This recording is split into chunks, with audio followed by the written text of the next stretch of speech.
Pourquoi est-ce que c'est tellement interdit de vouloir connaître l'avenir? Ce serait tellement pratique de savoir ce qui va nous arriver. Et 3 fois dans la paracha de Kedoshim, on nous répète que c'est interdit d'aller voir des devins, des sorciers, des nécromanciens. On rentre même pas dans la question de est-ce qu'il y a du vrai ou est-ce que c'est seulement des charlatans. Mais ce qui est sûr, c'est que si je sais ce qui va m'arriver, alors toutes les décisions que je vais prendre vont être en fonction de ce qui est rentable, de ce qui vaut le coup dans le futur. En fait, nos choix vont être asservis par cette connaissance de l'avenir et du coup, j'ai plus vraiment de libre arbitre. Non, en fait, ce que veut la Torah, c'est qu'on accepte cette condition où il y a plein d'inconnus dans notre réalité et qu'on ne fasse pas des choix en fonction d'un tuyau qu'on m'a filé, en fonction d'une anti-sèche, mais en fonction de mes principes moraux, spirituels, de ma logique, de mes tendances et de ma volonté. Et à force de faire des choix libres de ce genre-là, je construis et je renforce mon monde de valeurs et ce qui compte vraiment dans ma personnalité.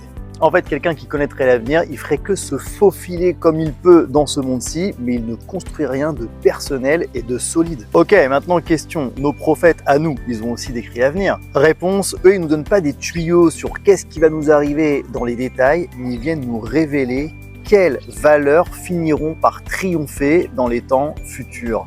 La paix, le chesed. Mais ce qui est sûr, c'est que c'est à nous de faire des bons choix avec responsabilité et courage pour faire avancer les choses.